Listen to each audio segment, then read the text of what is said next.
జగన్మోహన్ రెడ్డి కన్నా ముందు ఆత్మవిమర్శ చేసుకోవాల్సిన వాళ్ళు ఎవరంటే, ఈరోజు నేను ఏదో పేపర్లో చూశాను. వైఎస్ఆర్సీపీ మహిళా నాయకులందరూ కలిసి కూర్చొని ఏదో మీటింగ్ ఏర్పాటు చేసుకొని మా మీద ఏదో విమర్శిస్తున్నారంట. అంటే ఇక్కడ వాళ్ళు చేసిన విమర్శలకు మేము సమాధానం చెప్పాలి అన్నది కాకుండా, వాళ్ళు ఆత్మవిమర్శ చేసుకోవాల్సిన కొన్ని సందర్భాలని గుర్తు చేయాలనే ఉద్దేశంతో కొన్ని విషయాలు వాళ్ళని అడగాలని నేను అనుకుంటున్నా. నిన్నగాక మొన్న ఒక ఎందుకు పనికిరాని విధవ, సారీ టు సే, నేను కొన్ని సందర్భాల్లో నా పదవికి గౌరవం ఇచ్చుకొని కొన్ని పదాలు మేము బయటికి రాలేకపోతున్నాయి. కానీ అతను మాట్లాడిన మాటలు బట్టి మేము ఈ పదం కూడా ఉపయోగించాల్సి వస్తుంది. అమరావతి గురించి అంటే దేవతల రాజధాని అయినా ప్రజా రాజధాని అయినా అమరావతి గురించి, అమరావతి రాజధాని గురించి ఒక వేశ్యల రాజధాని అని మాట్లాడిన సందర్భం మీరు ఒక్కసారి ఆత్మవిమర్శ చేసుకొని ఇది కరెక్టేనా అంటే, ఒక మహిళా నాయకురాలు, ఒక మాజీ మంత్రి చేసిన బయటకు వచ్చిన వ్యక్తి కొమ్మినేని శ్రీనివాస్ గురించి చేతులెత్తి నమస్కరించాలని మాట్లాడుతూ ఉంటే, అసలు మీరు రాజకీయాలు చేయడానికి ఉన్నారా, లేకపోతే ఒక మహిళగా గౌరవింపబడాలని ఉద్దేశంతో ఉన్నారో నాకైతే అర్థం కావట్లేదు.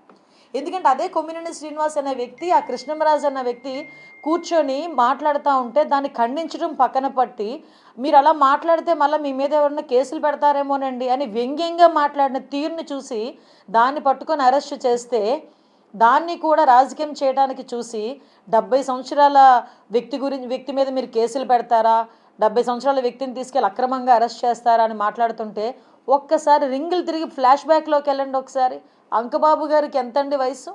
అంకబాబు గారు ఏం మాట్లాడారని ఆ రోజు అంకబాబు గారి మీద మీరు ఒక కేసు పెట్టి అర్ధరాత్రి సిఐడి వాళ్ళ చేత అరెస్ట్ చేయించారు. ఒక పెద్ద ఆవిడ, 65 సంవత్సరాల పెద్ద ఆవిడ పోస్ట్ ఫార్వర్డ్ చేసినందుకు ఆవిడని ఏ రాత్రి మీద తీసుకొచ్చి సిఐడి వాళ్ళు తీసుకెళ్ళి ఆవిడని అరెస్టు చూపించడమే కాకుండా ఆవిడని ఎంక్వైరీ చేశారు. ఒకసారి గుర్తుపెట్టుకోండి. చంద్రబాబు నాయుడు గారికి వయసు ఎంత? ఆ రోజు చంద్రబాబు నాయుడు గారి వయసు గురించి మాట్లాడితే ఇదే కొమ్మినేని శ్రీనివాస్ అనే వ్యక్తి సాక్షి ఛానల్లో కూర్చొని డిబేట్లు ఇచ్చాడు. జయలలిత వయసు ఎంత, లల్లు ప్రసాద్ యాదవ్ వయసు ఎంత, ఇలాంటి వయసులు ఎంత అని చెప్పి మాట్లాడిన సందర్భం మీరు మాట్లాడారే. అంటే తన దాకా వస్తేనే కానీ నొప్పి తెలియదు అంటారనమాట.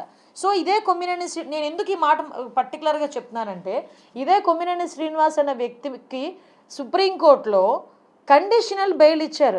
అరే, కొమ్మినేని శ్రీనివాస్ నిర్దోషి అని ఎక్కడ సుప్రీంకోర్టులోని జడ్జిమెంట్ ఇవ్వలే, కండిషనల్ బెయిల్ ఇచ్చారు.